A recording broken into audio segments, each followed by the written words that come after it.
You are unmuted.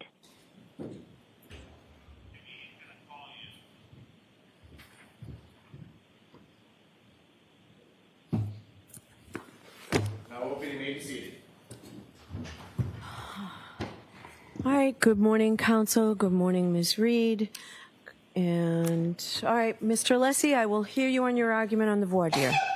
Bless you. Thank you, Your Honor. I'm just loading up my computer.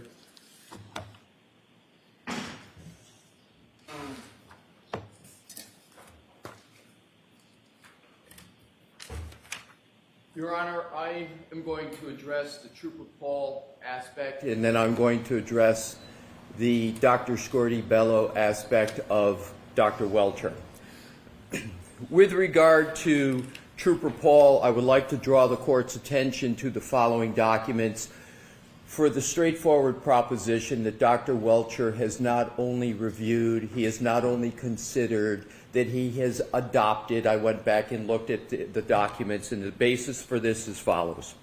Slides 22 and 23 do not just depict Trooper Joseph Paul himself. They show Trooper Paul conducting the CARS analysis on February 1st of 2022. Importantly, these slides highlight the mileage odometer of 12,665, and I respectfully request the court to anchor into that odometer reading, because I'm going to show the path that that odometer reading takes through all of the documents, but I want to emphasize the start, the genesis of the odometer reading of 12,665 miles is with Trooper Paul as he conducted the CARS analysis on February 1st. Now, here's where Dr. Welcher comes in. Dr. Welcher then uses this key data point, odometer 12,665, as the basis, the starting point for his determination of the locations and times for the events of January 29 of 2022. Dr. Welcher uses his scenario analysis of Ms. Reed's travels, and that's detailed on slides 24, 25, 26, 27, and 28, to calculate and then deduct 36 miles from the odometer according to Trooper Paul on February 1st of 2022 to arrive at an odometer reading of 12,629, which obviously is different from the start, the anchor I talked about of 12,665. So the assumed odometer of 12,629, again, is based on Trooper Paul's CARS analysis in slides 22 and 23. Are then used as a tether, a connection to the events recorded by the VCH and the Lexus on the following slides: 28, 29, 30, 31, 32, 33, 35, and 36. I elucidate this and I explicate the slide numbers to show how many there are in Dr. Welcher's report that are rooted in the anchor point and then the change in the deduction of the odometer. So the events memorialized by Trooper Paul on February 1st, including the odometer reading, provide the foundation for Dr. Welcher's entire analysis of the VCH events. The entire analysis of Dr. Welcher's VCH events. That is the adoption aspect of what I started with. Two more points. In addition, Dr. Welcher testified on his voir dire that the image on the left of slide 36 from his January 30th, 2025 presentation came from a file marked CARS J. Paul. Now, he did contend that it wasn't the exact same image, but I want to go to this. In fact, the image on slide 36 is from the drone used by Trooper Paul, and the citation for that is page 4, item 11 of the CARS report. That's where the drones are from. Dr. Welcher didn't do any drone activity. He took the drone that he had in his report that was just a little bit different than the one I was showing him. It comes from page 4, item 11 of the CARS report. And I quote, "The crash scene was documented during the on-scene investigation by utilizing Alicia's GNSS GPS mapping system and a DJI Mavic 2 UAS. This data was input to a computer-aided diagram program, which is IMS 360, here's the key, to produce a scale diagram of this collision. So the DJI Mavic is the CARS team drone. This image of Dr. Welcher's slide 36 is clearly and indisputably from the drone. And the only drone extant is the drone of Trooper Paul and the CARS team. Last point with regard to the Trooper Paul basis in adoption of Dr. Welcher. Mr. Brennan asked Dr. Welcher on voir dire if the image from slide 36 actually came from the CERT team, which is simply not true. The CERT team, actually Lieutenant Tully with the CERT team, took about a dozen photos of the taillight in the snow in the dark around 6 p.m. on January 29, 2022. Lieutenant O'Hara said that the CERT team never traveled back to the scene again. So there were very obviously no photos or images taken by the CERT team in the daylight from the drone.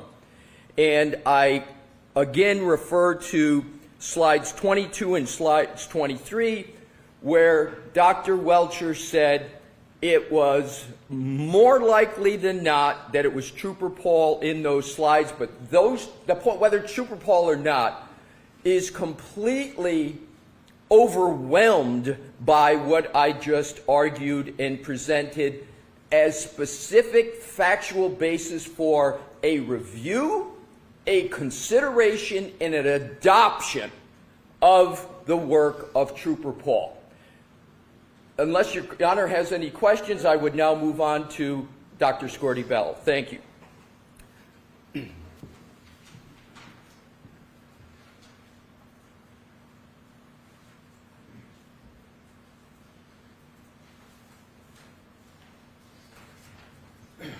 Dr. Scorti-Bello will be much shorter.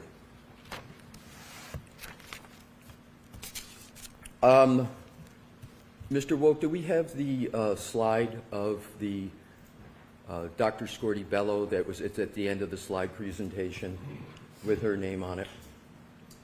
The TV's off. Oh. If you just give the slide number, please. 131. So it is slide 131. I almost know it verbatim, Your Honor, so I will continue. If Ms. Gilman has slide or someone could turn it on. Okay, thank you. Thank you, Your Honor.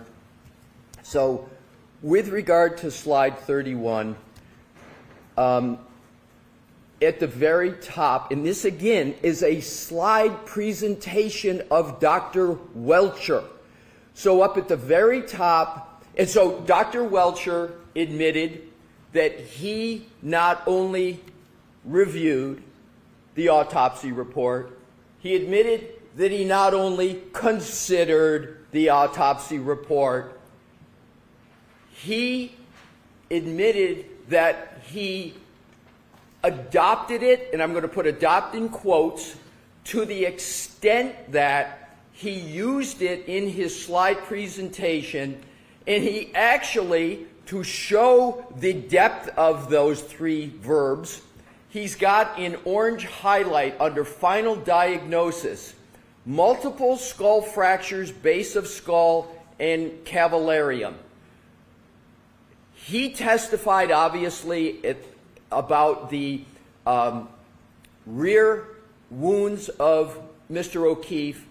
He testified about how he believed those wounds came about, and he cited as corroboration the highlight of multiple skull fractures, base of skull, and cavallarium. It couldn't be any more obvious, his rooting in this document and reliance upon it. Why else would he have it in his slide presentation? And he's got the name of Dr. Scorti-Bello. And frankly, Your Honor, he didn't fight that whatsoever in the questioning of him. Then you go to underneath cause of death, blood impact, injuries of head, and hypothermia. He essentially repeated that on his testimony. And then if we could, Mr. Wool, just go to the right. And so you've got highlighted head, skull fracture radiating from the right occipital skull and into the right parietal bone, right and left occipital foci, and bilateral anterior foci and orbital plates. Again, the highlighted means something. He's adopting it. And lastly, the depiction of the skull here, I believe that's Dr. Welcher's handwriting. I believe that's his green, the LR, because I've never seen this green highlighting before. And it could also be Dr. Scorti-Bello's. That's another possibility. I'm not sure. But let's assume sort of the most conservative part, that it's Dr. Scorti-Bello's. The key part is he's got it in there and he is referencing it. So, Your Honor, the last point really for both of them, and I wanted to save this point because it applies to both. With regard to experts, the law is clear. So I think the easiest part to show what our position here is the adoption. But in it, it's clearly shown. Adoption doesn't mean you have to agree with it. You just have to put your expert hands around it, wrestle with it, deal with it, and there is no rule of law that I'm aware of that says you can't question an expert witness unless it's something that the expert witness agrees with. If the expert witness has reviewed it and considered it, and especially if they've rejected it. The easiest is obviously reviewed, considered, and adopted. But it's certainly permissible and important to a defendant's constitutional right, Sixth Amendment to cross-examination, if an expert says or even infers, I reject this. I reject what Trooper Paul did, or I reject what Dr. Scorti-Bello did. That is decision-making of an expert that the attorney has a right to be able to test. Why did you reject it? What was your thought process in rejecting it? And that applies to both Trooper Paul and Dr. Scorti-Bello, because as I understand it, this witness, Dr. Welcher, is not, he says, I'm not relying upon Trooper Paul, which is completely false based upon what I just showed. But even if he just rejects it, in addition to what he has done, we have the right to test and get answers as to why he did it. And the same with Dr. Scorti-Bello. Once he goes to this level, Your Honor, I believe it's a straightforward right, especially of a defendant in a criminal trial, and especially of the stakes and the charges this high, that we get to test it. What I think, lastly, my point here, Your Honor, the Commonwealth is doing is this. The Commonwealth knows Trooper Paul and Dr. Scorti-Bello are problematic for their theory and their narrative. Trooper Paul has got, if you work backwards from his key cycles, you end up with 1162-2, their key cycle. that ends up being not in front of 34 Fairview, but it ends up when the Lexus is in the possession of the state. That is the result of that. And that was something that was addressed square head on in the first proceeding. We're not coming up with some fanciful ghost in the second trial. This was gone through extensively in the first proceeding. And I understand this is a new trial, but it goes to show it's not something coming out of the blue, etc. And with regard to Dr. Scorti-Bello, it was remarkable on the redirect that I've never seen a prosecution essentially go after the opinions and conclusion of their own medical examiner when they basically said, the medical examiner, I can't call this a homicide. The manner of death is undetermined. And the medical examiner says, I don't see any motor vehicle impact injuries. There couldn't be anything more apt, more probative than whether or not the injuries to the decedent are from a motor vehicle. The Dr. Welcher himself is saying they are. That's the essence of his opinion. It's the essence of his test. We get to be able to, respectfully, Your Honor, say, well, wait a minute. You said you looked at the autopsy. You said this. You highlight it. But you're going against the medical examiner on whether there's motor vehicle injuries. The experts can't, Your Honor, cherry pick and choose from documents. They can't use it as a shield and a sword. They can't put up, for example, Dr. Scorti-Bello's autopsy report, cherry pick things that benefit from them, and then and they did it on direct. And then all of a sudden on cross, when we want to go and test that, they say, oh, no, you can't do it. Your Honor, this whole argument is absurd. And it's antithetical to the Sixth Amendment. And even if, and this is my last point, even if this were merely a civil case, this would be routine cross-examination against the expert on the side. So in conclusion, Your Honor, I respectfully request that Ms. Reed and her team be allowed to exercise their constitutional right to cross-examination, the keystone of a defense in a criminal trial, cross-examination, and that they be able to take the shield that the prosecution is trying to put on us and be able to combat the sword that the prosecution has put forward with regard to trying to cherry pick from this information, and that we get to proceed, and we get to proceed undaunted from all the serial objections yesterday that interrupted my cross-examination. Thank you, Your Honor.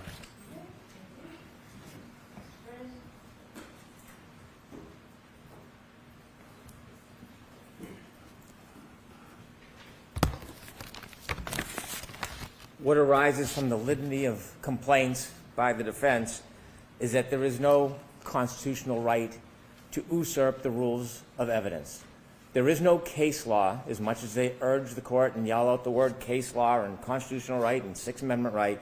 There is no case law to support what they are trying to do. It is a simple endeavor that is clouded by all the rhetoric that they offer. And it is clear, and the court knows what they're trying to do. They are trying to pit the inadmissible opinion of a non-testifying witness against a testifying witness. They have asked Dr. Scorti-Bello what her opinion is, and although it's not consistent with our reading of the case law, they were allowed to introduce that it was an undetermined cause of death or mechanism. That evidence is already in front of the jury, but they can't simply repeat it because it sounds good to them or they think it's helpful. Simply because a witness uses a document or looks at it or uses part of an autopsy does not let them regurgitate an opinion that's already in evidence to try to phantom cross-examine an expert. Dr. Welcher is clear. He did not rely on Dr. Scorti-Bello's conclusion that this cause of death was undetermined. In fact, as an aside, he said, I wouldn't, because she's not qualified for that. And so this is a simple game. Let's pit one witness against the other and suggest that the Commonwealth's witnesses are inconsistent. They take it a step further. They want to relive what they think is their past success last year in this case without actually calling the witness. They want the jury to hear their perspective that a past witness had confusion in his analysis, but they don't want to call the witness. They want you to allow them to do that, not just shouting it out and have sustained objections, which has happened this entire case, but they actually want you to be able to allow them to ask Dr. Welch these questions, which he did not rely on. We had a voir dire. He was clear. He did not rely on the analysis of Trooper Paul. He did not rely on that determination or undetermined determination by Dr. Scordi-Bello. It is that simple. They try to throw some fluff out, and they throw around some documents. We have slide 22. Simply because there's a suggestion that Trooper Paul might be the hand in the picture is not an anchor, it's not a tether, it's not an adoption, it's no such thing. In fact, if you look at that photograph, it was taken by Zach Clark. So by the rationale of the defense, they should now be able to ask Dr. Welcher any question they want about Zach Clark's opinions, efforts, what Zach Clark did. It is a photograph that he considered, not an opinion, not an analysis. It has nothing whatsoever to do with Dr. Welcher's analysis or opinions. In fact, the evidence is to the contrary. He came out, conducted an independent analysis, did all of the work himself, considered documents, and he was specific about what was part of his opinion and what was not, and this information was not part of his opinion. They turned to the Google map. Bit misleading. This was generated by Google. Two separate people used the same program, but when you look at the CARS report and you look at Dr. Welcher's PowerPoint, it's different. Dr. Welcher's has a map on the side, and when you look at the numbers themselves, the CAR report says minimum 36.1, maximum 38.8. Dr. Welcher's slide, 37.9, 38.1. So in no way did he adopt, anchor, tether, use as any basis. In fact, his is different and separate, as all of his analysis is. And so the portrayal of this necessity of information so they can sneak in inadmissible opinions with no witness is simply improper. There is no case law. There is no legal support for it. They cannot reach back into last year and manipulate a witness and ask him about something that he didn't rely on because it feels good or it sounds good for their case. Dr. Welcher did not rely on Trooper Paul's analysis or reports, and he did not rely on the conclusion of Dr. Scordi-Bello of undetermined. If they want to call Trooper Paul, well, maybe they can try to do that, but Dr. Welcher is not the right witness for it. These opinions, to try to do a credibility value, is a core preclusion in criminal law, a core preclusion. You cannot vouch for the credibility of another witness. You cannot comment. It's like asking, did the police officer lie when he said the light was red? It's the absolute same analysis. It just has a lot of icing on it. Very briefly, bring the jury, start getting the jury ready, please. Your Honor, with regard to Trooper Paul, Mr. Brennan did not address 80% of the slides that I addressed that showed the basis. When he talked about the picture, making it seem like the picture is the only thing we're relying upon, there's clearly other items. But even the picture, Your Honor, the purpose of the picture is it's got the odometer reading. That's why they took the picture, and that's the tether. So the photo is completely relevant. It's not who's in it. It's the fact that that's the odometer reading they're using. Next point with regard to case law. Mr. Brennan presents none to go against the common sense law that has been there for years. The other thing, Your Honor, is with regard to Mr. Brennan keeps trying to put my arguments into a credibility, like we're trying to attack the credibility of Trooper Paul. He says that we're trying to redo last trial. To the contrary, Your Honor, it's the Commonwealth that brought Trooper Paul into the second trial through Dr. Welcher and Dr. Welcher's reliance on all the work of Trooper Paul. They've brought it in here, and because of that, we get the right to cross-examine it. Last point. This is not about credibility. He keeps saying something that's not happening, that we're going to attack the credibility of Trooper Paul. What we want to do is to say to Dr. Welcher, you have brought up Trooper Paul. You have used his odometer reading. That odometer reading tethers through to Google. It tethers through everything you're doing. It's the foundation. But what you're ignoring, Dr. Welcher, are all the key cycle results that come from that odometer reading that you relied upon. Dr. Welcher himself can't cherry pick, grab things that he needs from Trooper Paul to do his analysis, and then the Commonwealth say, but you can't go after that because it somehow has Trooper Paul's name on it. It's illogical, Your Honor, and it's incorrect under the law. Thank you. So I disagree with you, Mr. Alessi. I'm not allowing in the line of questioning regarding Trooper Paul, and I'm not allowing the line of questioning regarding Dr. Scordi-Bello. So that's my ruling. Let's bring the jury in.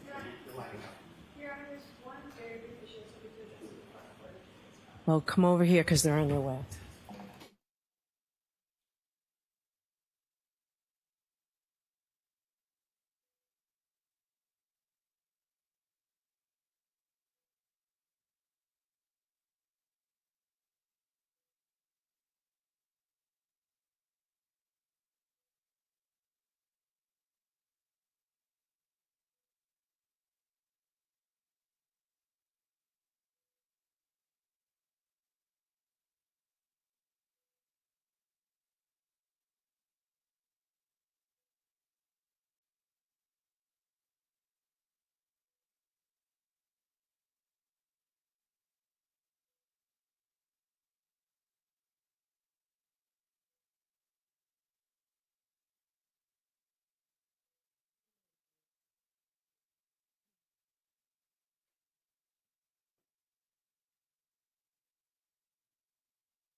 Hear ye, hear ye, hear ye. All persons have any business before the Honorable Beverly Canoni, Justice of the Norfolk Superior Court before the County of Norfolk. Draw near, give your attendance, and you shall be heard. God save the Commonwealth of Massachusetts. This court is now open. You may be seated. Good morning, jurors. I do appreciate you were waiting. We were doing work in here, but we appreciate your patience. So I do have to ask you those 3 questions. Were you all able to follow the instructions and refrain from discussing this case with anyone since we left yesterday? Everyone said yes or nodded affirmatively. Were you also able to follow the instructions and refrain from doing any independent research or investigation into this case? Everyone said yes or nodded affirmatively. Did anyone happen to see, hear, or read anything about this case since we left yesterday? No. said no or show the evidence. Thank you. Could we have Dr. Welcher back in, please? And Mr. Leslie, feel free to go to the podium. With the computer and any electronics there, so we don't have to address it. It doesn't look like it's turned on at Oh, all. okay, good. And smart watches.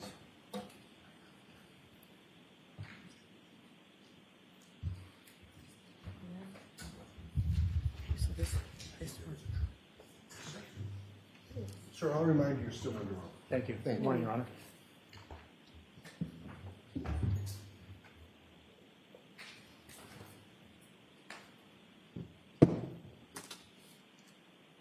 And Dr. Welch, we're going to ask you to not turn on your computer yet. Okey-dokey. Thank you. And Your Honor, if I could, smart watches that are receiving text messages during his direct, if we can make sure that that does not occur. I can get my email. I'll take my watch on.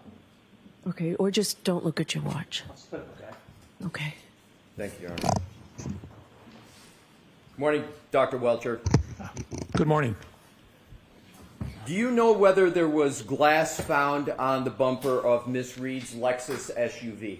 My understanding there was, yes. Did you reach a conclusion on whether the glass on the bumper came from the drinking glass that you assert Mr. O'Keefe was holding at the time of the alleged impact? I didn't have an opportunity to inspect the glass, but the glass was broken and there was glass on the bumper. That's all I know.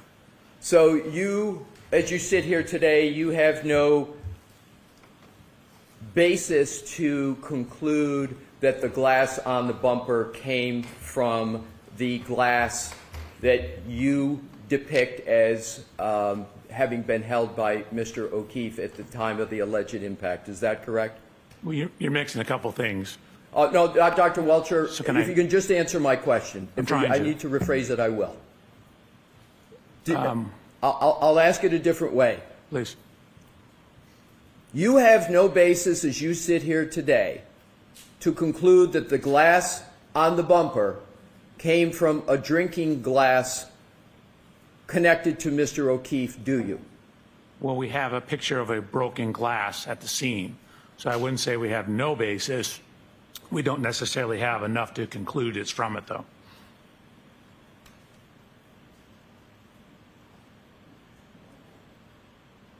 Do you had depictions in your test with Mr. O'Keefe holding a glass, correct? Correct.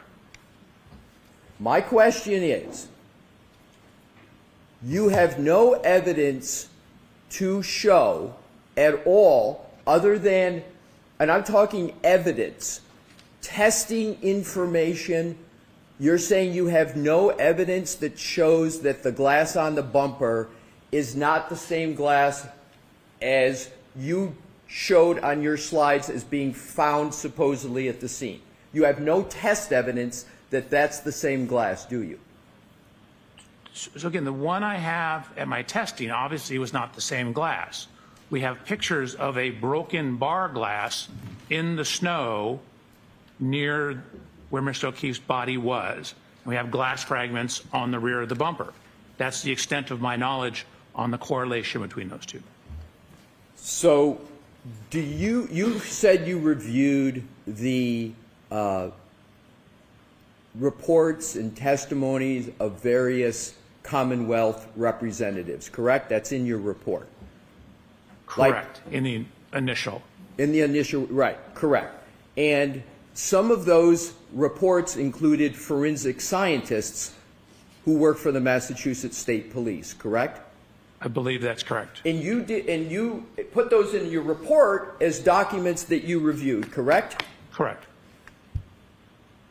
And as you sit here today, it's your testimony, you don't know whether in any of the reports of the Massachusetts State Police there is an answer to the question of whether there's any connection at all between the glass found in the snow and the glass on the bumper. I recall it being inconclusive. Oh, so you recall that the testing was inconclusive? I don't remember what testing they did, but for example, when they put the taillight fragments back together, they were able to deduce that the fragments were from the taillight.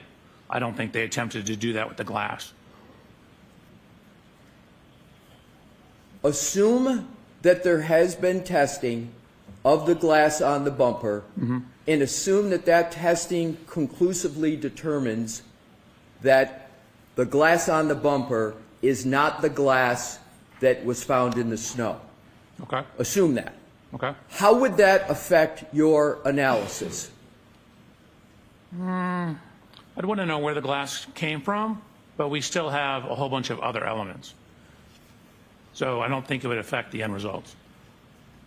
So would it have any part in your analysis with my assumption that the glass on the bumper is not the glass that's associated with the broken glass that was supposedly found in the snow? Yes, I mean, we always want to have as much answers or as many answers as possible. So I would want to know if we could figure out where it came from. And wouldn't the fact, assuming that the test results show there's no connection, meaning the glass on the bumper is different from the glass in the snow, wouldn't that be contrary to your theory of what happened in some way? It depends on when the glass was actually broken. The glass was in his hand, at least that's the testimonial evidence I have seen. So it depends on whether it's broken from contact with the rear of the vehicle or broken with contact on the ground. Assume that the glass on the bumper is not the glass that was found in the snowbank. Doesn't that, at least in part, contradict your hypothesis as to whether there was contact by the Lexus with Mr. O'Keefe at 34 Fairview? So if you recall all my slides, nowhere did we discuss that in my slides. So no, it wouldn't contradict it. I would want to know where that glass came from. But you didn't seek that information, did you, sir, in your analysis to determine where the glass came from? Well, of course I did. I read the reports about it. But you sit here and you say you don't know the answer. There's steps you could have taken to get that answer quite easily. Couldn't you have, sir? Not me. That's a material science expert. You've been communicating with Lieutenant Tully, haven't you? Correct. You couldn't have asked Lieutenant Tully that question? To my knowledge, he's not a material science expert.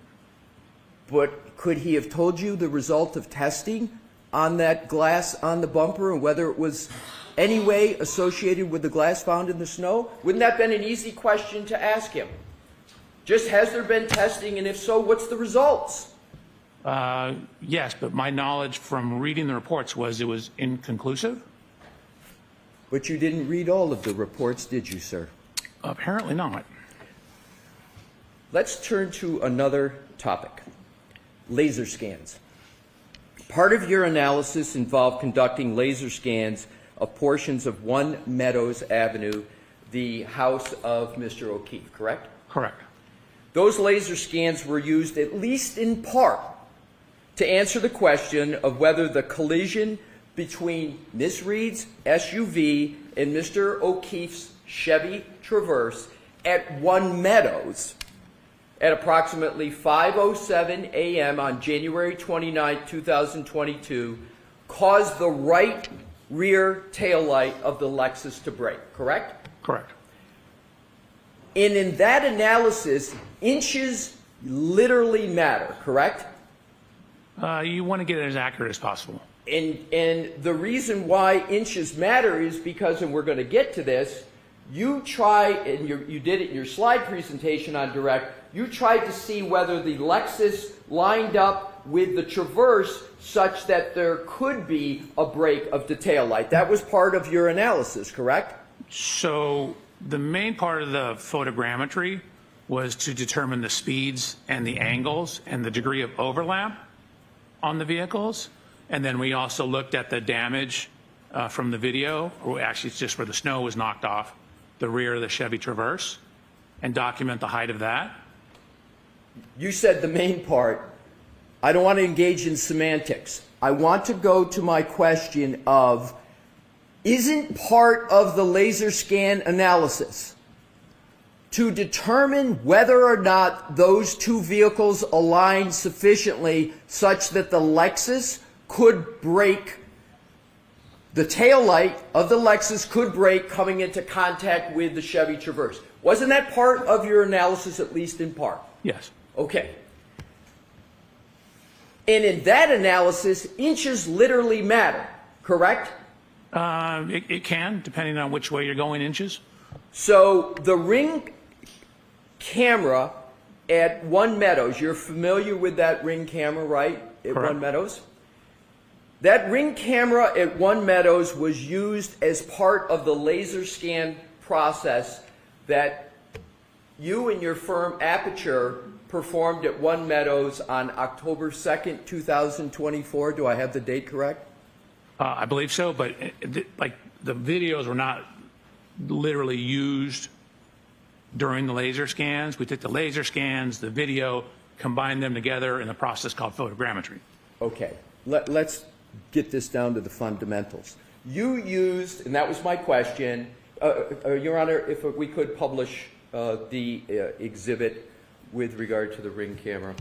Sure. What exhibit is it? I've got my, yeah.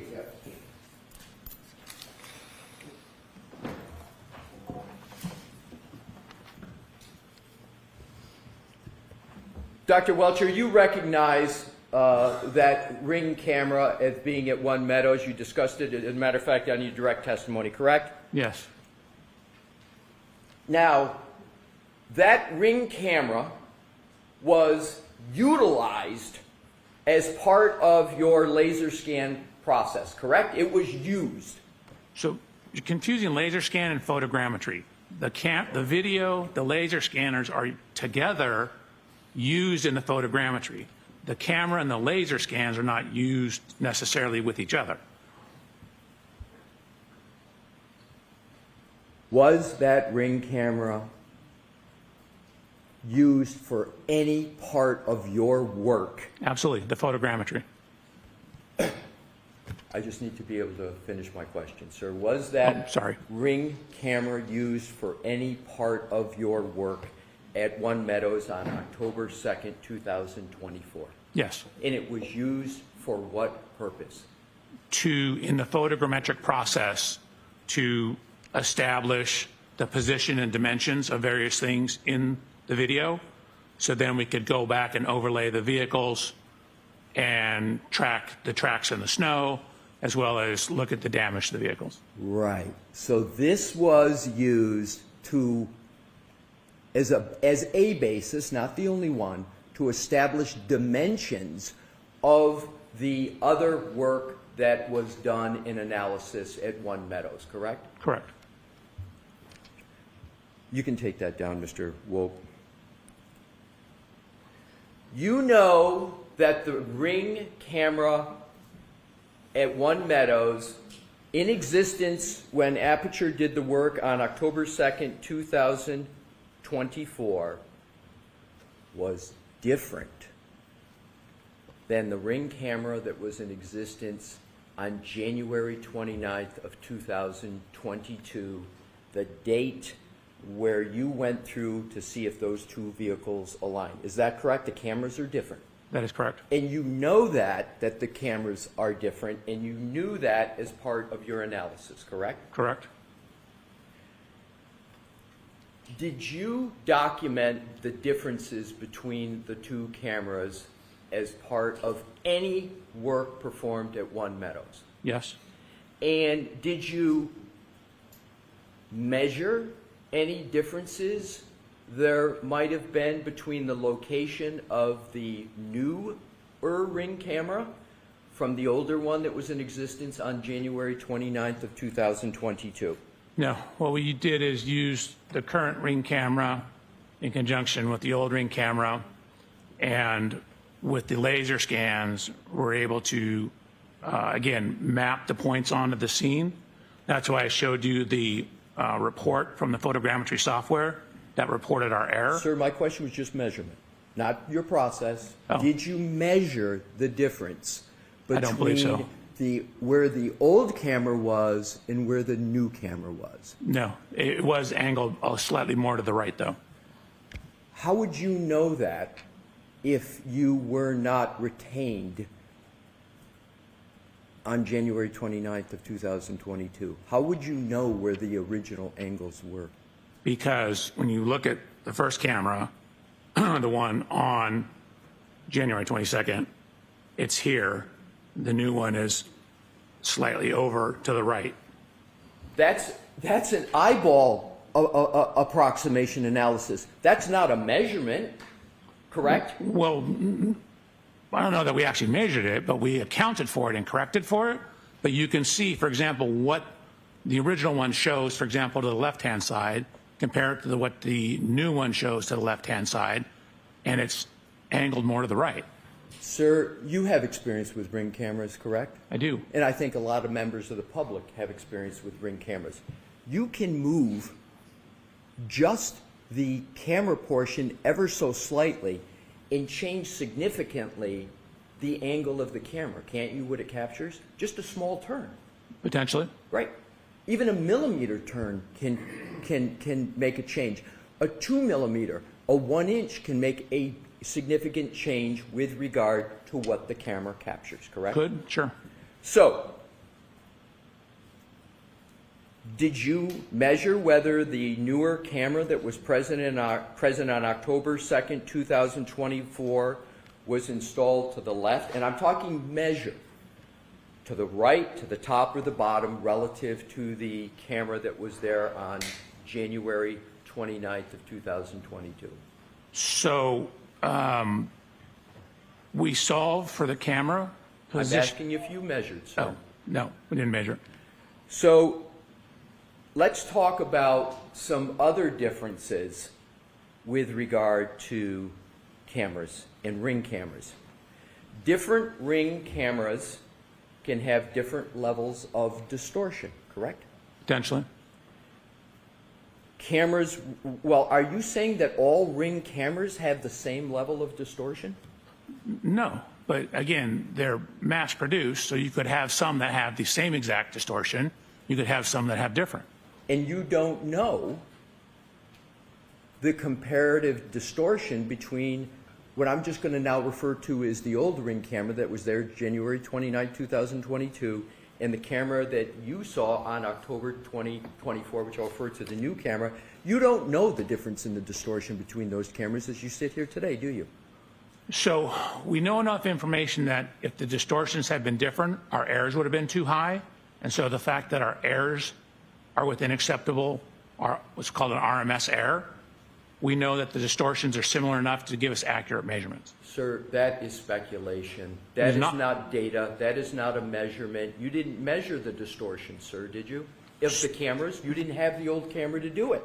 We didn't, but we had images from the old camera, and then when we get images from the new camera and solve those camera properties and then overlay data from the old images to the new images with the point clouds, if that distortion is too great, we will have too high of errors in our project, which is why I showed the error report from the photogrammetry process to show that we have checked for that and documented that our errors are in acceptable range so that we have confidence in our results. You do not have information from the manufacturer of Ring. You didn't present it, and you don't have it, as to what is the acceptable level of distortion for the analysis that you did, do you, sir? The You have that from Ring. And I don't have it for Ring, but I Thank don't need you. it from Ring. So now let's go to, if cameras have different levels of distortion, that would change the analysis in reconciling the difference between their angles. That's a pretty straightforward proposition, sir, wouldn't it? So it depends on how much difference it is, but we have accounted for that. With which model of the Ring camera was present at One Meadows on January 29, 2022? Which model? I don't know. I'd have to go look through the data. Do you believe you, I'm not going to take up the time to have you look, but do you really believe you've got the model of the Ring camera that was in existence on January 29th of 2022? I don't know. I You need to didn't look through the present it report. in your direct testimony, did you, sir? I did not. So do you have the model of the Ring camera that was present at One Meadows on October 2nd, 2024? No. So you don't have even the model for either one of them? Nope, but we have videos from both of them and scans of the scene. So now let's talk about another aspect of Ring cameras.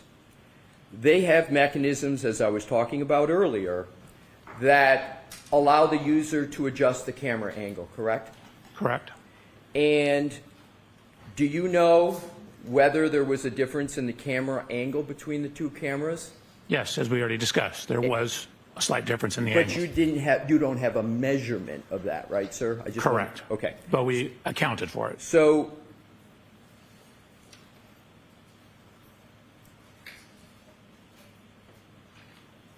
wouldn't a difference in models of Ring cameras be relevant at all to your analysis of trying to reconcile any differences between them?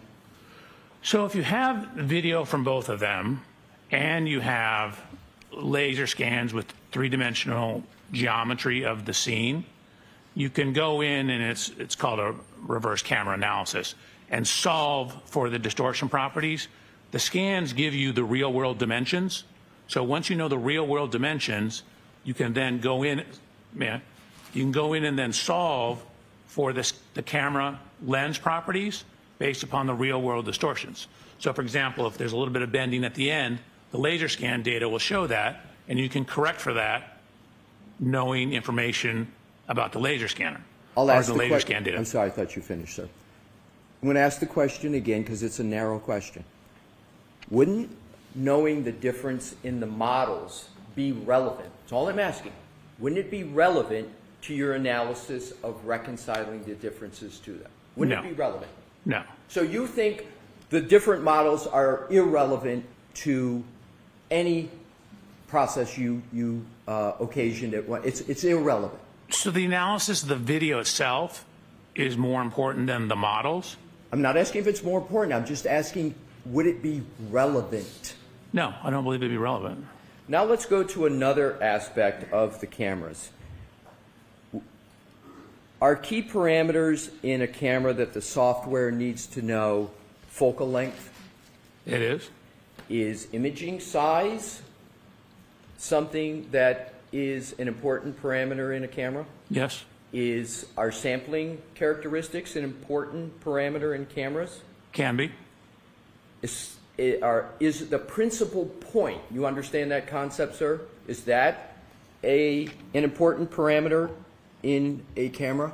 Define how you're using principal point. Sure. A principal point of an image is the point where a camera's direct line of sight, called, as you may know, the optical axis, intersects the image plane. Does that Gotcha, sound yes. familiar? Mm-hmm. So isn't that the image's mathematical center, the principal point? More or less, yes.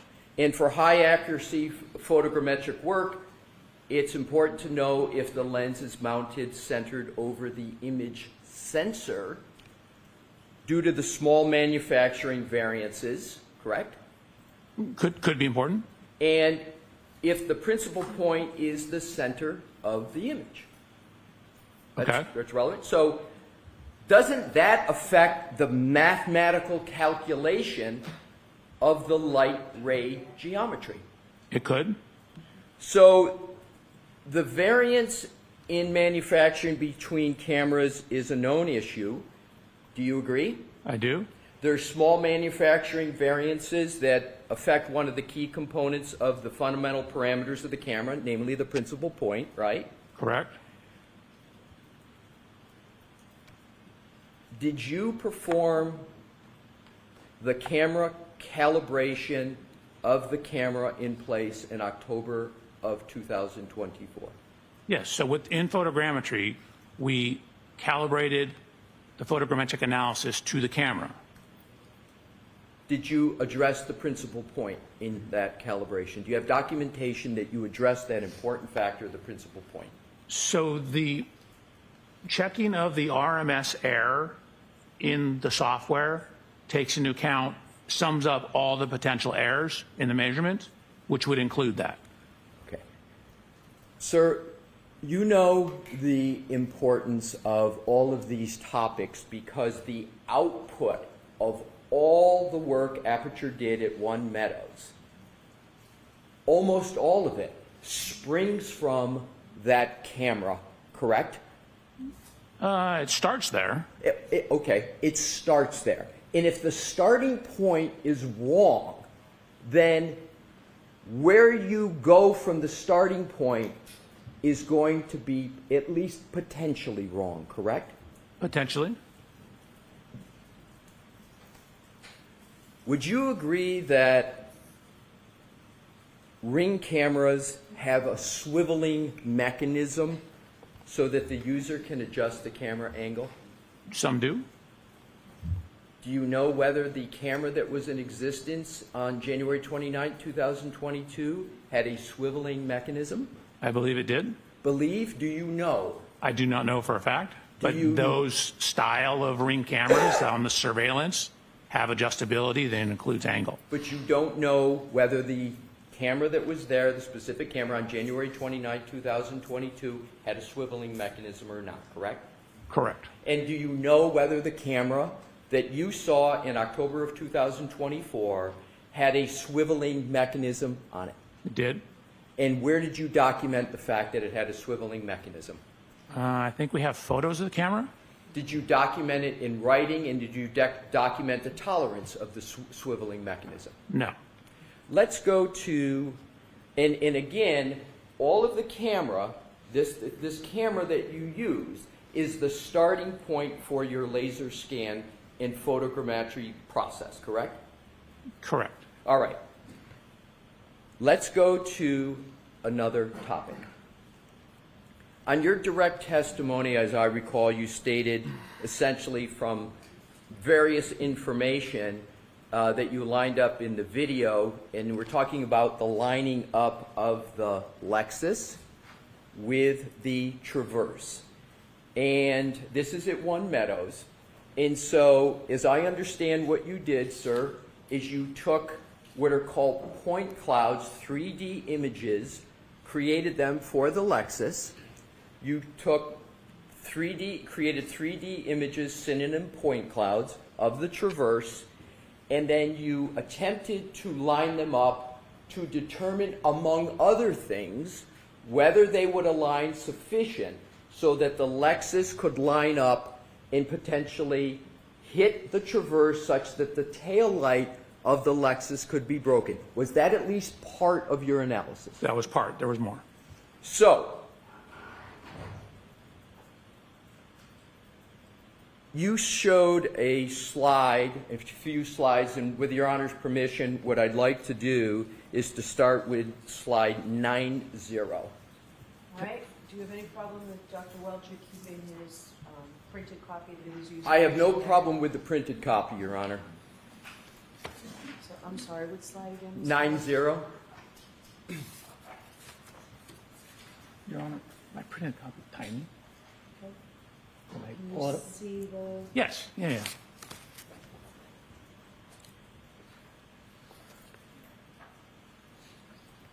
Does that slide that's part of your presentation depict a view from the top of the Lexus on the right and the Chevy Traverse on the left? Correct. And is that depicting contact between the two vehicles? It is. Now let's zero in a closer look, and that is a contact point. Am I correct? Correct. I mean, there's multiple points. There's more than Multiple one. points, but it shows more clearly the contact Correct. between the two vehicles. Now if we could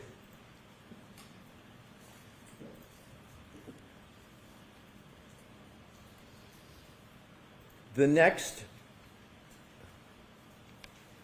and that is number 91, Mr. Wolf. So, Your Honor, 91. I think these are just going to go in order for a few, and I'll keep announcing them.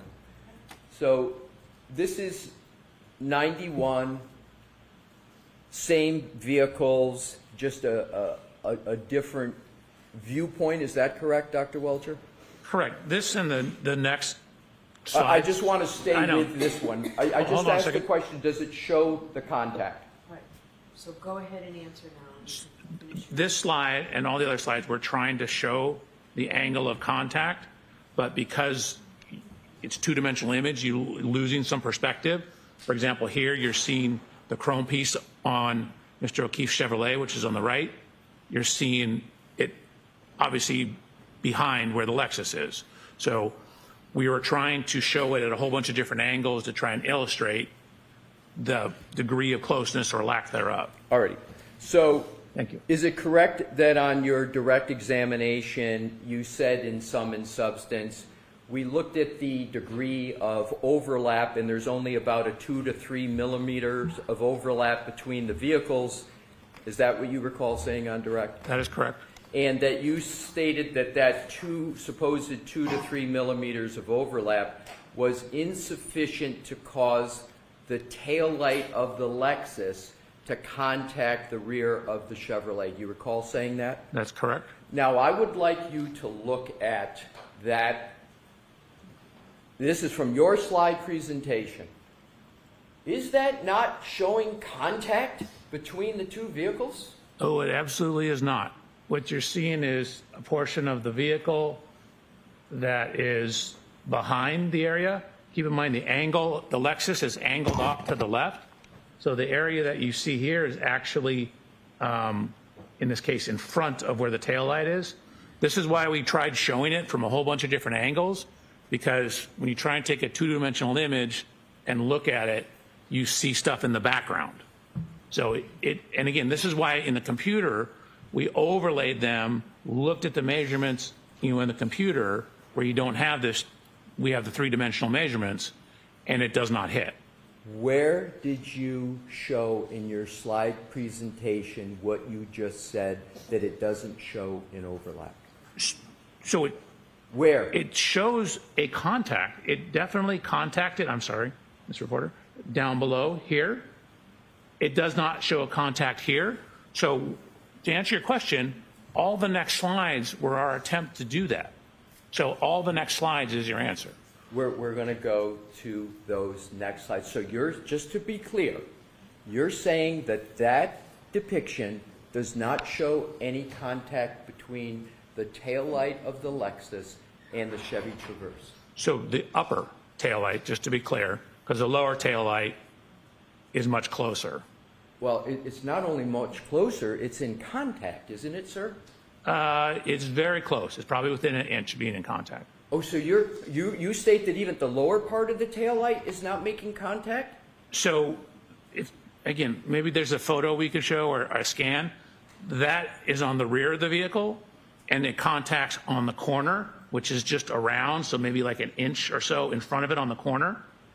I'm just going with what you presented in your slide Well, let's presentation. go to the next slides, and then Sir, maybe I we'll see will it. determine which slides we go Okay. to on my questioning. I'm just hoping So to answer your now let's question. go to, Mr. Wolf, the next slide There we go. in your presentation. My question is zeroing in. Are you saying that that slide does not show contact between the tail light of Ms. Reed's Lexus and any part of the Chevy Traverse? Yeah, absolutely. It's exactly what it shows. You can see a little better here. Again, we tried all these different angles, which is why all these slides are in there. But you can see some of the geometry of the light. This structure, and again, remember I said the Chevy kind of curves in as it goes up a little bit? Let's go to the next slide. 40, yes, please.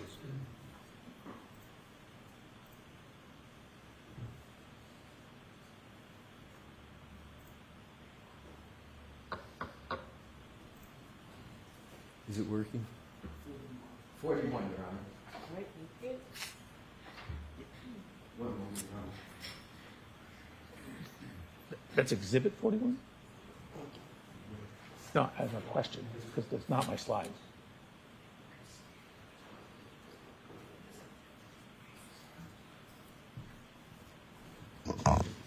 So, Mr. Alessi, is this exhibit number 41, or is this from the PowerPoint? Because, Slide 41? Slide. okay.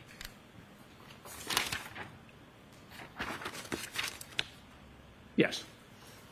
So I'm putting this up because I want to show an actual photograph of that tail light, and I would like you, sir, to focus on the quarter panel tail light in each. Do you see a jutting out of the quarter panel tail light in that photo? Do you see it jut out? So I don't know if you and I are talking the same thing. There are little fins here. Correct. Now, what I'd like to do is to go back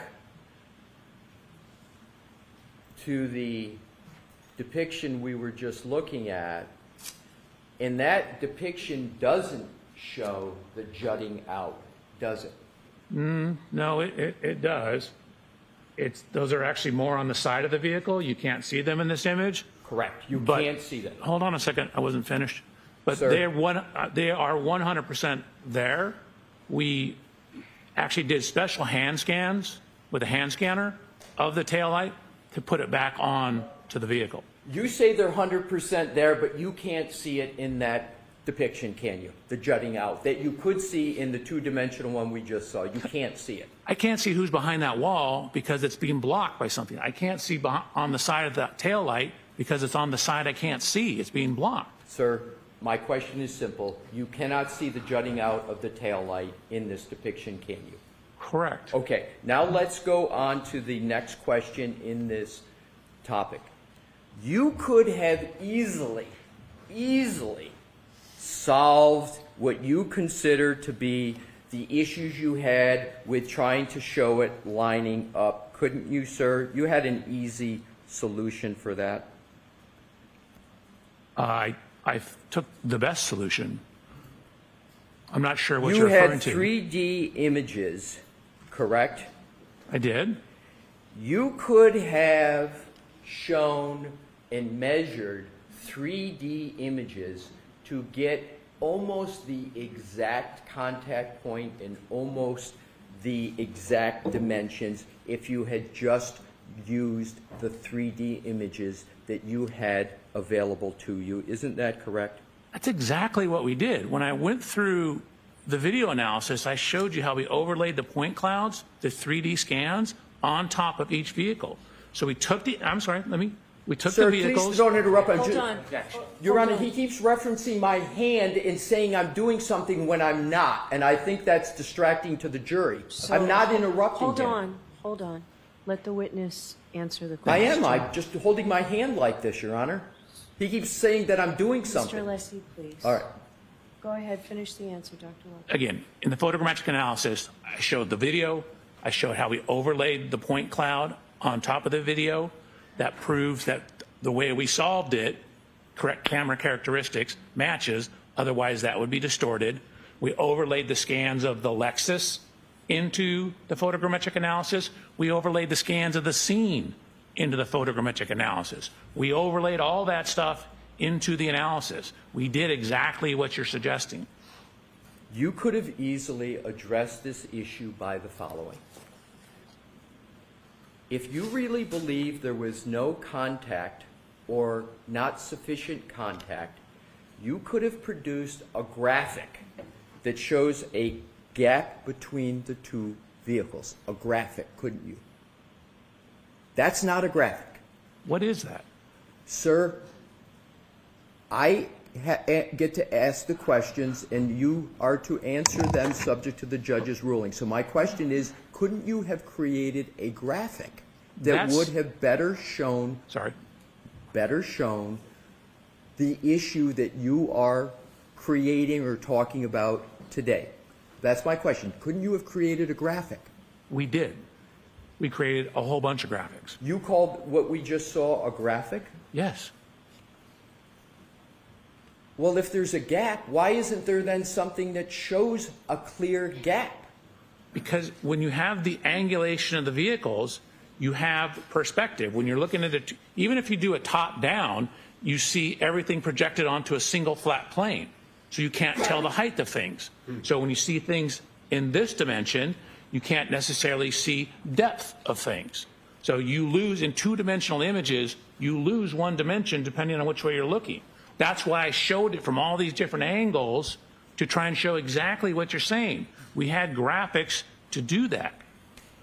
3D images allow you to show perspectives for 360 degrees, correct? Is that correct? That is correct. So, none of what you presented in your slideshow shows the contact points from 360 degrees, does it?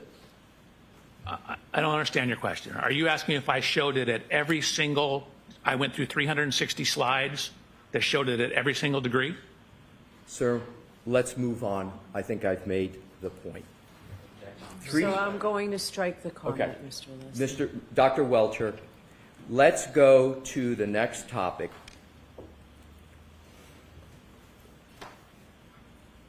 And keep with these two depictions.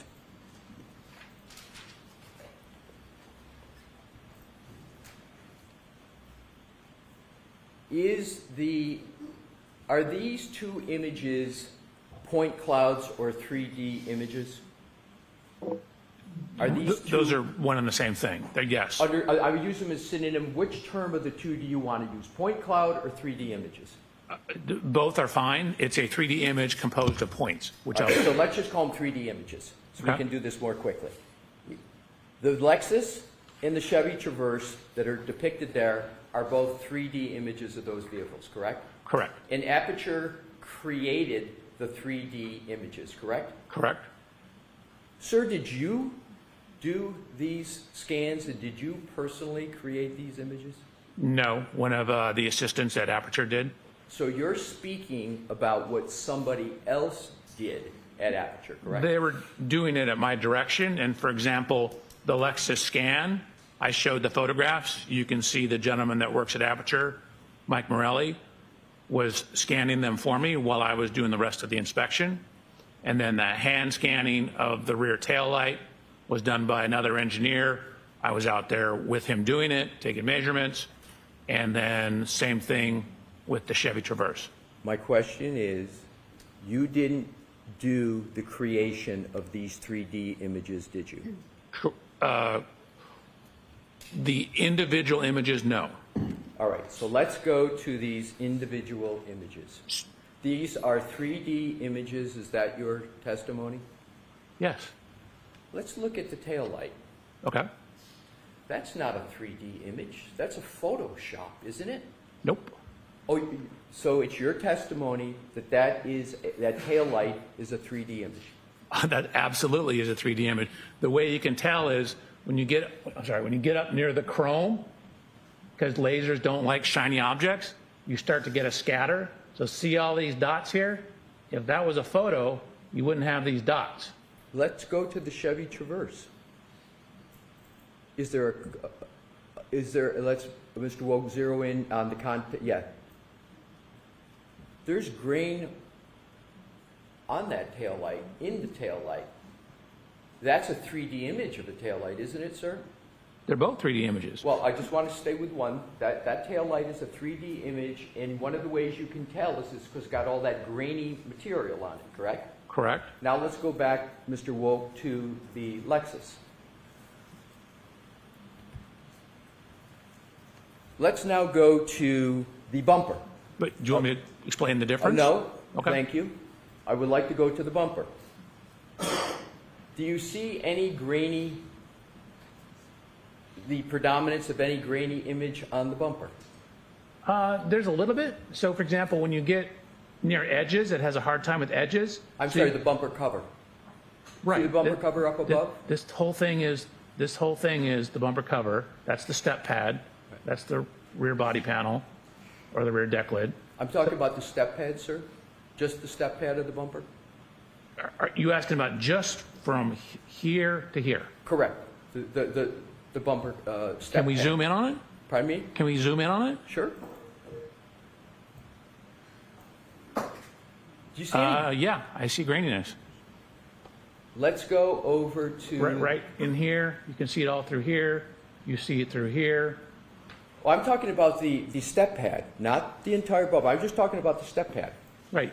So you're zooming in on the bumper. Right. The step pad is this structure up here. We're going to move up. It just takes a while.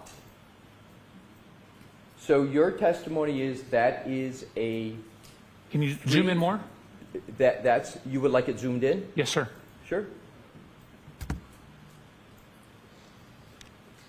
Your testimony is that that is a 3D image, not a photoshopped step bumper cover. Is that correct? So we have mapped the color over the 3D scans. We used 2 separate scanners. If you recall, when I got out to Miss Reed's vehicle, that taillight was gone.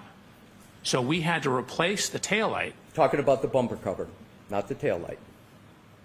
Okay, I'm explaining the process. I'm just asking about the bumper cover, not the process. So focus your answer on the bumper. That is a laser scan. Okay, so your That's a 3D testimony model. is the step part of the bumper cover is a 3D image from a laser scan, and it's not a Photoshop. That's your testimony. Absolutely. And you didn't perform the work for the 3D that you claim the bumper step up is. You didn't do that work to produce that depiction, did you, sir? Somebody else in your firm did it. So this is all done at my direction. The engineers that work for me, so I'm telling them what to do. I'm not the one punching the keys. That's my I'm saying, question. I need you to do this, this, this, this, and this. Use the hand scanner, go scan the light. I need to put this back in because it was missing when we got to it. So, no, I'm not punching the keys.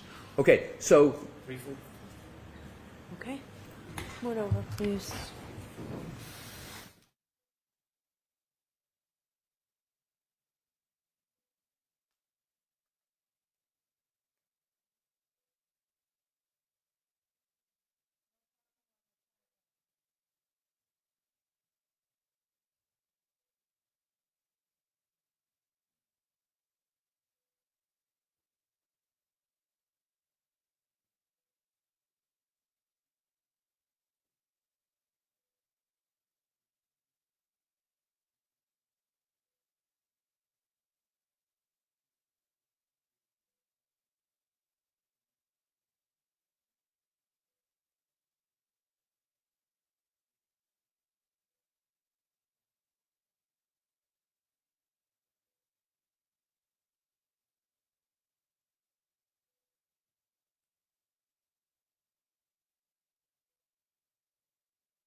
with regard to, no, we don't need to back up, Mr. Wolf. Isn't it correct that 3D images allow for proper and most accurate measurements as opposed to 2D images? Is that a correct general statement? I mean, generally, yeah. Okay, that's my question. So let's go to the next topic. Let's talk about hydraulics on the Lexus SUV. What type of hydraulic system does the Lexus SUV have? So it has a mechanism, I believe it's actually pneumatic. It's air-based system that raises it up and down. Do you know what the name of that system is, sir? No, not off the top of my head. Do you know how it works I do. specifically? Well, I mean, I know generally that there's a button on the interior where you can raise and lower the ride height. And is that the extent of your knowledge of that system on the Lexus? No. Again, I know when you park it, it'll drop down the ride height. When you adjust it for different roadway conditions, it'll change the ride height. Do you know what the height tolerances are? In other words, the lowest to the highest? I believe it's around 1.25 inches. At one point in time, I measured it. I don't remember off the top of my head. So you believe it's 1.25 inches up and 1.25 inches down? How do you apply the 1.25 inches? I recall the total being like 1.25 inches, but I measured it at one point in time. I just don't remember off the top of my head. Would you be surprised to hear that the tolerance is 5 inches on that vehicle? I would be surprised. I don't recall it being that much, but I would need to double check. Assume that the manual as well as other informations support that the tolerance is 5 inches and that specifically the vehicle can be raised 3 inches high and it can be lowered 2 inches. That's the basis for the 5. What was the suspension height of Miss Reed's Lexus that you used for your accident reconstruction analysis out front at 34 Fairview between 12 a.m. and 1 a.m. on January 29, 2022 to determine whether it was possible for the spoiler on the back of the Lexus to make contact with the eye of Mr. O'Keefe? If it was even possible, what did you use for a measurement of the suspension? Matched the measurements from when the vehicle was tested, I believe on February 1st at the Canton Police Department. What match did you make? So we aligned the bottom of the taillight, actually the sheet metal right below the taillight. So we adjusted the height of the Lexus to match that. Did you in any place document what level the Lexus was at the time of any testing, meaning the suspension? Did you document at all? Yes. Where?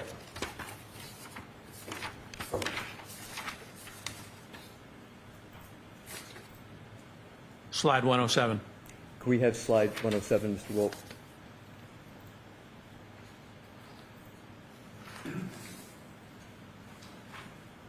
And then if you could zoom in on the lower photograph, the gentleman with the blue shirt. Zoom in a little more, please. So if I may, we matched the bottom of the sheet metal here to photographs when it was at the Canton Police Department. Sir, my question is, where did you document whether the suspension was at 0, whether it was +3 or -2? Where did you document that? Right here. And what are the numbers of the documentation of that? I don't know. We were matching the photos. So I don't care what the numbers are. I care that the height is the same. Okay, so I just heard you say, if I heard correctly, you don't care what the suspension is at. Is that your testimony? No, I don't care what the suspension number is as long as the heights match. I understand. I understand. So what was the suspension height of Miss Reed's Lexus at 5:07 a.m. on January 29, 2022, while at One Meadows and colliding with the Chevy Traverse? What was the suspension height then? We assumed it was the same as when it was at the Canton Police Department.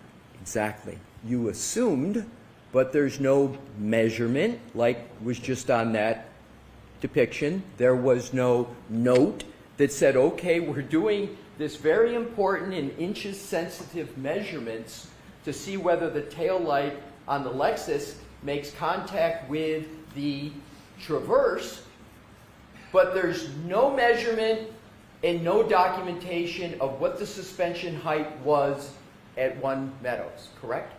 So we took the closest measurement in time to the One Meadows event, which is when it was at the Canton Police Department. That was the best information we had. Well, that information isn't very good because the vehicle had to go from Canton to One Meadows, and when the vehicle drives, the way the suspension system works, it's automatic. When you go above 20 miles an hour, the suspension comes up, and when you turn off the vehicle, it goes down so you can get out easier.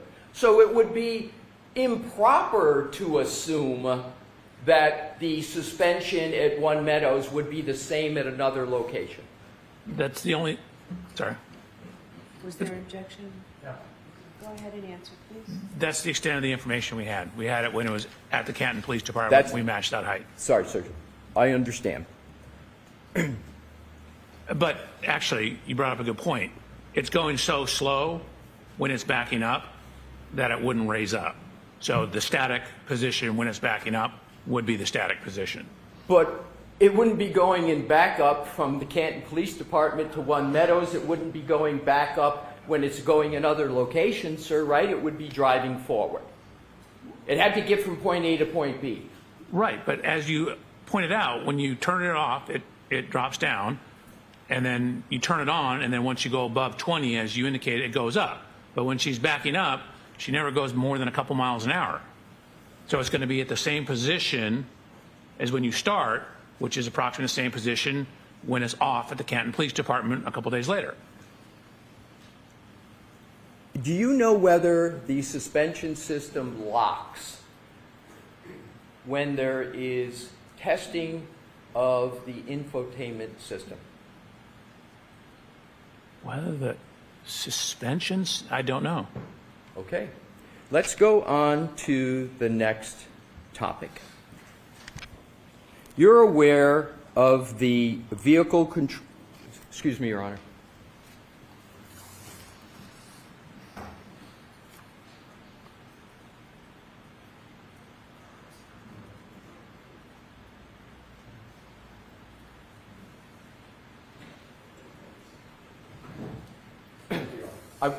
Thank you, Your Honor. I want to go, I'm changing topics to go back now to Fairview, 34 Fairview. You don't know what the suspension ride height at 34 Fairview was on January 29th of 2022, do you? Correct. So therefore, if you don't know what the suspension height was, because of course you weren't there on January 29, 2022.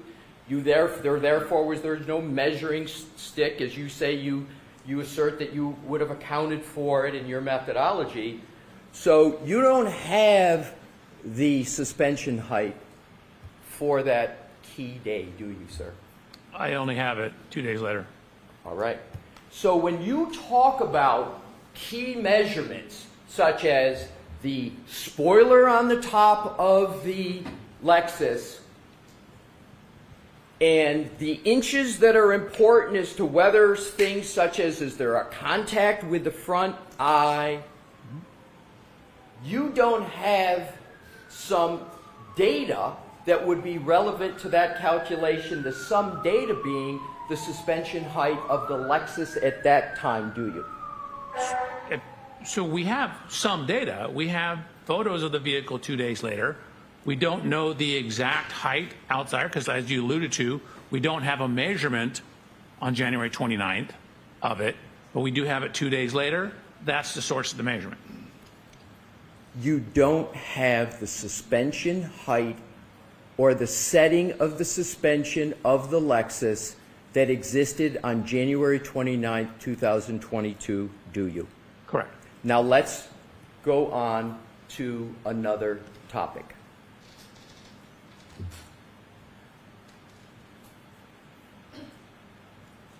Within the 34 Fairview on January 29th of 2022, I'm not going to go over them, but you asserted various measurements, height, width, with regard to the Lexus, correct? It wasn't just for the spoiler at the top, correct? Correct. And for all those other measurements that you talked about, you did not have the suspension height and the suspension setting of the hydraulic system of the Lexus on January 29th, 2022, did you? So the hydraulic's only going to affect the vertical dimensions. It doesn't change anything left to right, and it doesn't change anything down the side of the car. Understood. But for the measurements that are affected by vertical, you didn't have the suspension height of the Lexus system on January 29th, 2022. Again, did you? I only know what it is 2 days later. So now let's go on to vehicle control history. Sir, you understand what I mean by vehicle control history of Do? This is VCH? text stream information? Are you aware of what is called the Bosch crash data retrieval system in Lexus vehicles? Of course, we showed it on my slides. And the Bosch crash data retrieval system in Lexus vehicles is sometimes referred to as the black box. No, you're mixing up two things. So the Bosch is like the tools. It's a question, sir. So, can you answer that with a yes or no? Is the Bosch crash data retrieval system the black box on Lexus vehicles? I just wanted to repeat it so we can. I didn't hear what the objection. You objected? I'd like him to be able to finish his answers. Yeah. So the question was just asked. Can you answer that question? No, it doesn't make sense. Okay, next question, Mr. Wilson. I'm going to ask the question, sir. The Bosch crash data retrieval system in Lexus vehicles, you're familiar with that? Are you familiar with it? There is no such thing in the Lexus. A Lexus does not have a Bosch crash data retrieval system? No. Have you read the report of Trooper Paul, Yes. the May 2023? Does that report not use the exact words Bosch? Let me ask you this. Do you recall? Sustained. The Okay. objection sustained. Let's go to the VCH system in Lexuses. Is the VCH system intended by Lexus as a diagnostic tool for their technicians, Lexus technicians, to assist in vehicle repair and maintenance? Is that what that is created for? That's their stated purpose. Right.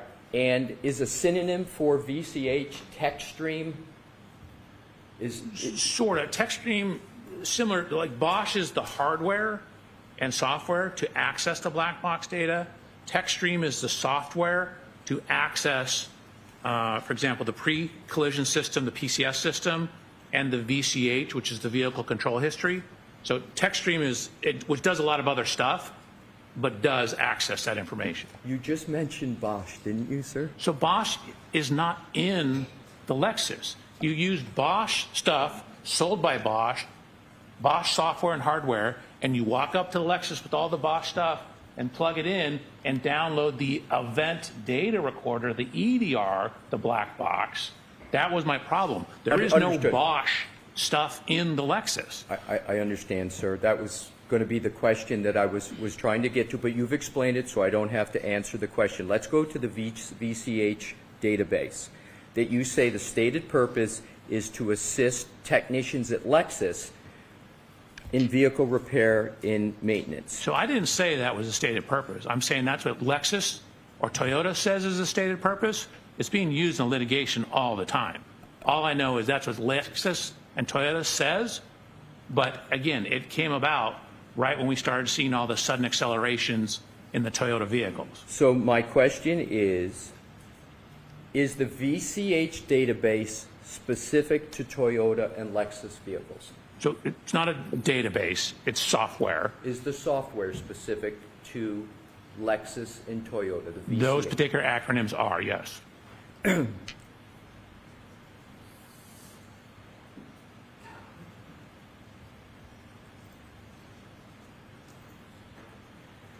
Want to move to another topic, and we are almost finished. We have just two more topics, sir. How common were VCH events when Miss Reed owned the Lexus? In 2022, Do you know the ownership period of Miss Reed with respect to the Lexus? Do you know how long she owned it? I have that documentation. I don't know off the top of my head. Do you have an approximate? No, I mean, it was a 2021 vehicle. Our accident's January 29, 2022. But I did get that information. Do you know how many VCH events were associated with the Lexus of Miss Reed? I did not count them, no. I have them all. Do you I was have- only focused on the ones around our time period. Exactly. But do you have the number of events? Do you know how many there were?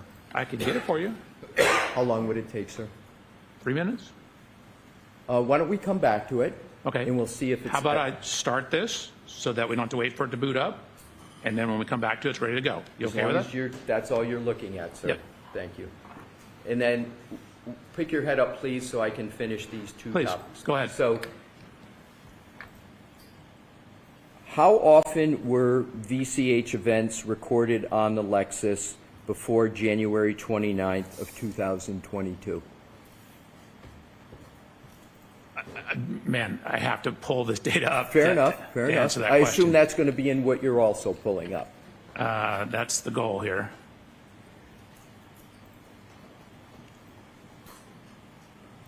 Would the number be about 15, 1-5? Does that sound right to you?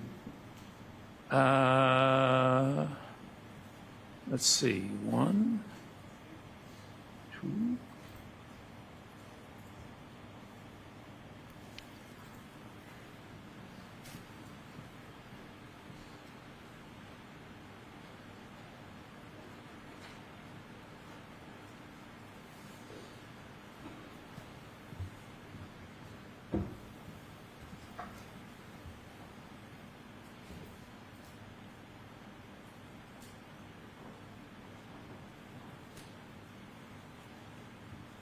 There's 18. 18. So there were your records show that there were 18 VCH events recorded on Miss Reed's Lexus, correct? Before the subject one. Right.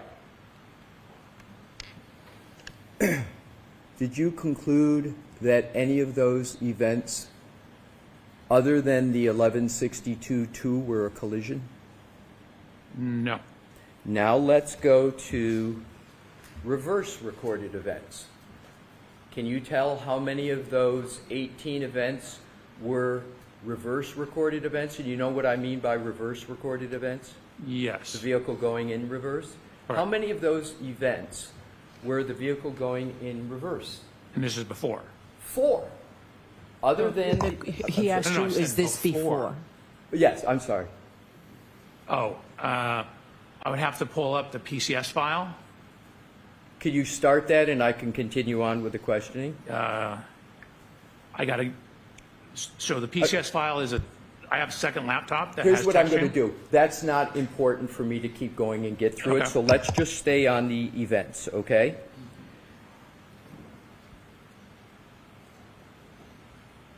Only one of all of those events, those 18, are you concluding that there was a collision associated with them, correct? Just one. No, all those 18 are before.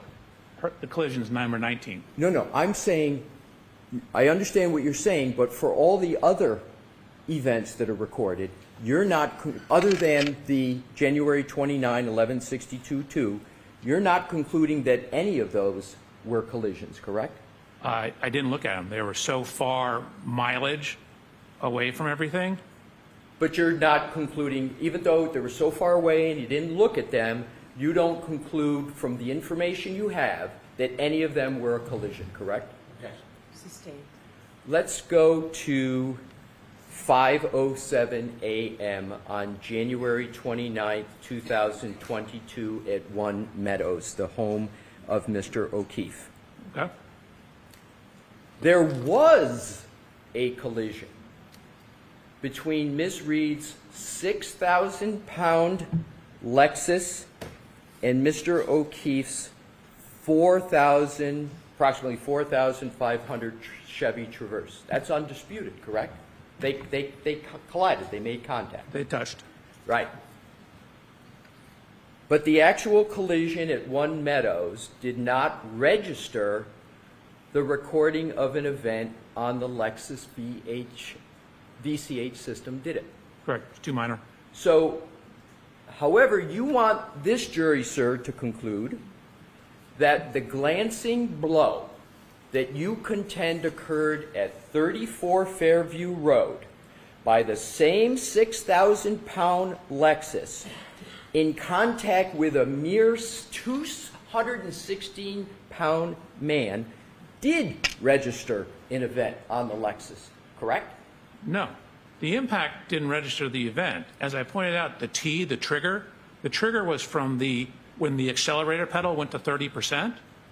The tech stream does not register crashes at all. It registers excessive acceleration, excessive steering, excessive braking, things like that, things that would be part of the maintenance system. So the tech stream will never register an event, even if you hit a wall at 100 miles an hour necessarily. I mean, it'll cause fault codes and things like that, but that's not what it does. The trigger here was transitioning into reverse and then gunning the accelerator pedal in reverse. And so when it went from 30 up to 74% throttle, once it went over 30 in that transition, that's what triggered the tech stream. It had nothing to do with, and that's why I'm telling you, I don't know when in that event the impact occurred, because the tech stream doesn't tell you that. Thank you. That You're is welcome. exactly my point. The tech stream information doesn't tell you when a collision occurs, does it? Correct.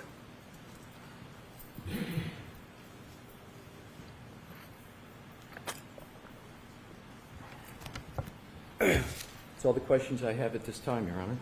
All right, why don't we take our morning recess, Charles?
Please be seated. Court is in session.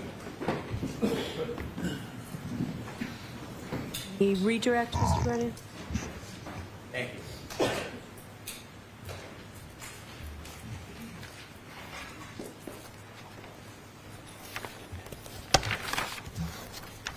Good afternoon. Good afternoon, Mr. Brandon. You were asked some Actually, questions. it's morning, but yes. You were asked some questions about the ring video from Meadows, which was John O'Keefe's home. And you were asked whether you're aware if the cameras had changed over time. Correct. The fact that the camera was replaced, does that any way affect your opinion to a reasonable degree of engineering certainty about your conclusions relative to that touching between the cars? Absolutely not. It would have shown up as increased error when we overlaid the point clouds onto the photos or the point clouds onto the video. If it was an error, it would have showed an error. Do you have any concern whatsoever that any of the information from the scan is in any way tainted, compromised, or inadequate? That would be very hard to do. You literally press a button and stand there and watch it, and the laser does its thing. So I have absolutely no reason to disbelieve it. Additionally, again, if it was messed up, once you laid it over on top of the photograph, it would show the difference. So no, the data's fine. Is there any evidence whatsoever that you've seen that any parts of your presentation were photoshopped? No. You were asked questions about the suspension of the motor vehicle of the defendant's Lexus. Do you have any information that the suspension at any point was changed? No. Yesterday you were asked a number of questions about formulas. You took out your calculator and you were asked about different variables. Were those variables hypotheticals or were they related to this specific case? So they seemed hypothetical. Again, you have to be careful when you're talking about failure forces on biomechanical things. For example, if you impact the hand with a, say, 1-inch narrow metal bar, that's a lot different than if you have a broad, say, plastic taillight or rear body panel. So when you have distributed loads, you can take much more. I told you guys about sitting on the bed, like how much you sink in. That's an example of spreading your load out. When you spread the load out, you don't sink in as much. So same thing with, forces on your body. If you take this pencil, I don't have to press very hard for it to pull in. But if I spread it out, I have to press much harder. So you have to look at the distribution of the load when you're talking about the failure. So when you look at the failure loads, it depends on what you're doing it with. If I hit you with a 5-pound 2x4 or a 5-pound pillow, they're both 5 pounds, but you'd much rather get hit by the pillow than the 2x4. When you were asked questions about communications, when you would have communications with the Norfolk County District Attorney's Office, did you ever use encrypted apps to secretly hide your communications? Apps like Signal? No, I don't have any of those. So the form of the question, ask it differently. When you were communicating with members of the Norfolk County District Attorney's Office, did you ever use encrypted apps like Signal to communicate? Objection, scope, Your Honor. I'm going to allow it. No, I mean, I don't even know what that is. Would you ever use an encrypted app so those communications couldn't be tracked? No. Would you ever have any reason as a professional for doing that? Objection, Your Honor. Sustained. You were asked about confirmation bias. You remember those questions? I do? Could I have slide 33 of your PowerPoint, please? I'm sorry, what number? Slide 33. 33.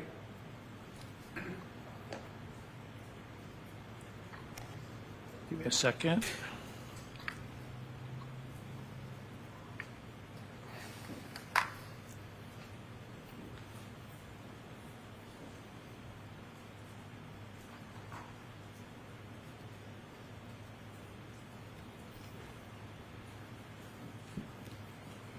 $33. You could zoom that in, please. A little larger so we can see it.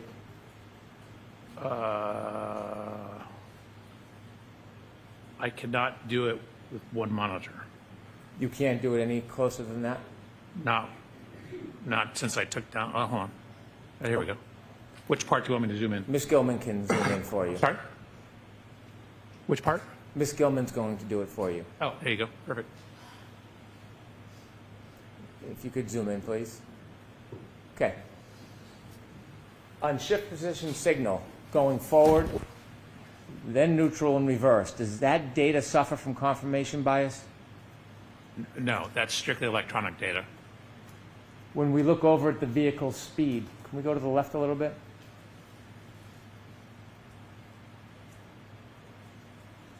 Down.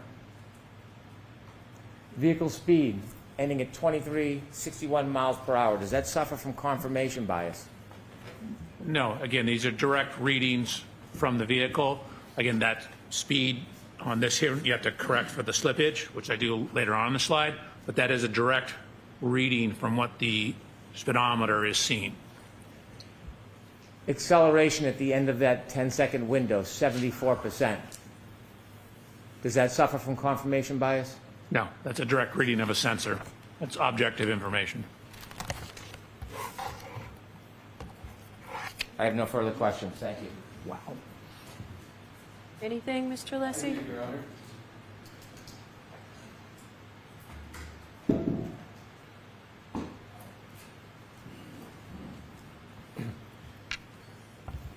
May I, Your Honor? Yes. Thank you. Dr. Welcher, you were just asked questions about slide 33, which is the slide about text stream data.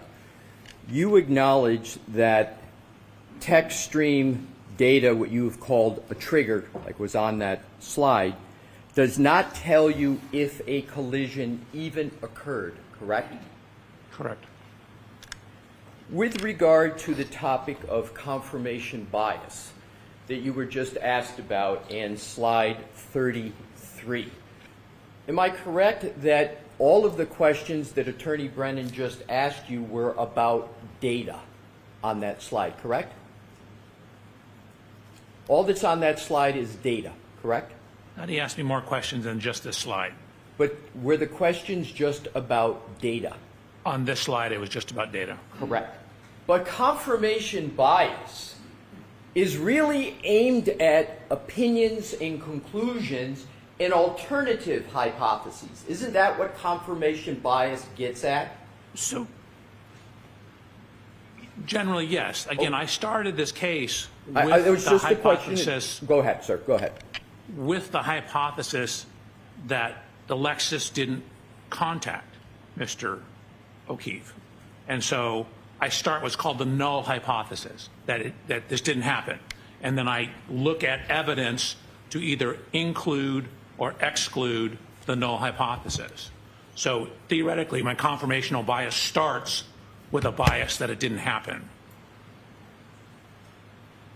Can you point to one document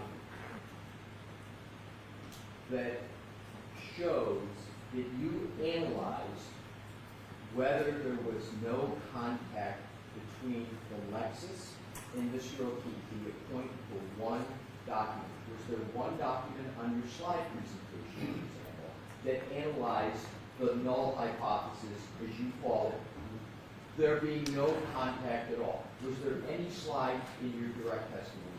So remember what I said. We start with hypothesis. We get more data. We whittle down our hypothesis to the final answer. I mean, I had 130 slides. I suspect I bored some of these people to death already. So I didn't include everything. There's thousands of photographs in here. There was a bunch of testing I did with the Lexus about backing, pedestrian detection, that, you know, removed certain hypotheses. So if I was able to eliminate a hypothesis, I didn't present it here. Sir, my question is not about your... All the slides show that, to answer your question. Sir, my question is there any slide that says alternative hypothesis to whatever the label is, whatever the term, that says no contact between the Lexus vehicle and Mr. O'Keefe? Is there any document that you presented to the jury that shows that? any document where those words are written on it? Correct. No. And to work through hypotheses, different ones, and to see whether there's confirmation bias, have you heard of scientists refer that as showing your math, so to speak, in working through hypotheses, documenting each hypothesis and how and why you rejected them? Have you heard of that term in the scientific world, show your math with confirmation biases and alternative hypotheses? Just a question. Have you heard the idiom, the phrase, show your math? Your question is, have I ever heard show your math, period? Associated with the application of various hypotheses to avoid confirmation bias. Have you heard of that term used in that conjunction? Not really in that Okay. context. It's probably, I understand where you're going with it. Thank you, sir. You're welcome. No further questions. Dr. Welcher, you are all set. Oh my God, thank you. Give me a minute to pack up and I will be out of here.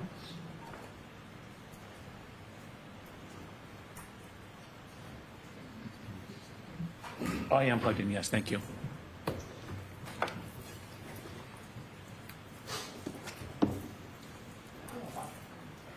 Excuse me? Yes, you can put your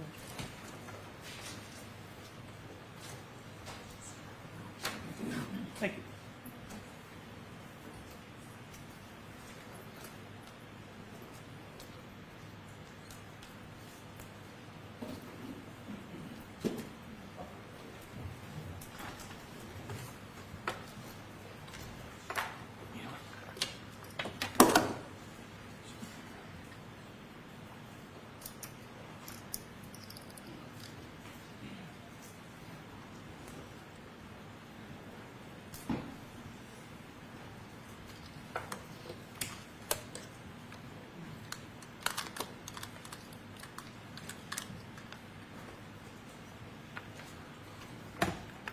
I'll do this out there.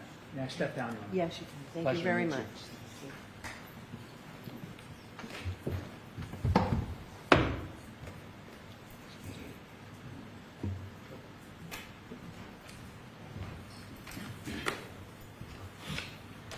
Mr. Brennan?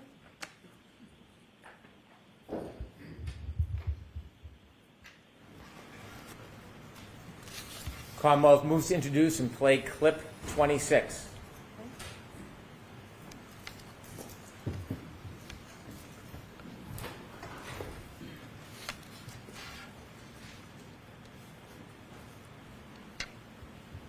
So, I thought, could I have run him over? Did he try to get me as I was leaving and I didn't know it? I mean, I've always got the music blasting. It's snowing. I got the wipers going, the heater blasting.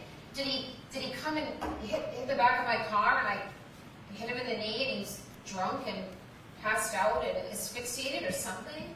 And then when I hired David Yannetti, I asked him those questions the night of January 29th. Like, David, what if, I don't know, what if I ran his foot over? Or what if I clipped him in the knee and he passed out or went to care for himself and he threw up or passed out? And David said, yeah, then you have some element of culpability.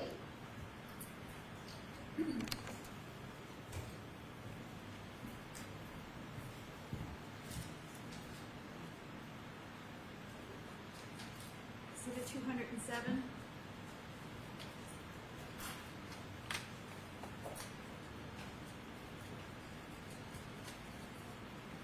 Your Honor, the Commonwealth rests. Okay.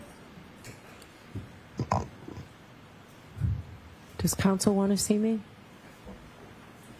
We do, Your Honor. Okay, so should we send the jury out or should? Probably, yes. So jurors, so everybody can sit. So jurors, the Commonwealth rests. That means that the Commonwealth's case has been presented to you for your consideration. So I need to meet with the lawyers for a few minutes, so we're going to send you back out. I can tell you that it now appears that we're at least on schedule, if not a little ahead of schedule. So we'll send you back out for a short recess. Rise to the jurors. Right. Can counsel come to sidebar, please?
Please. Oh, so you didn't switch the seats. Gotcha. Thank you.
Court is in session. Please be seated.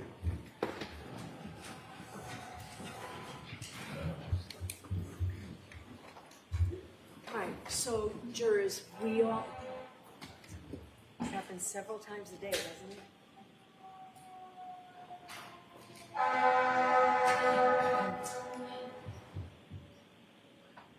So, we don't want to waste anybody's time. I know we've spent a lot of time at sidebar, and we've had times that we've kept you in the deliberation room because we've been trying to sort through everything, trying to make this trial as efficient as possible, but also honoring and respecting all the hard work of the lawyers that's gone into preparing this trial. So sometimes I do understand that it's frustrating for you. But today we were able to spend some time this morning. I know we kept you in there almost a half an hour, and we've just spent some time now. So I can tell you that we are ahead of schedule right now.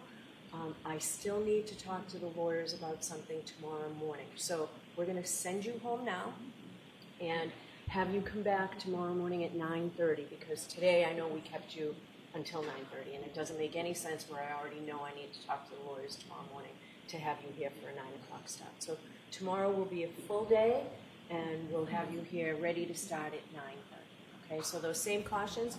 Please do not discuss this case with anyone. Don't do any independent research or investigation into the case. If you happen to see, hear, or read anything about the case, please disregard it and let us know. And also, please continue to be careful with your social media use. So we'll see you tomorrow morning. Rise to the jury.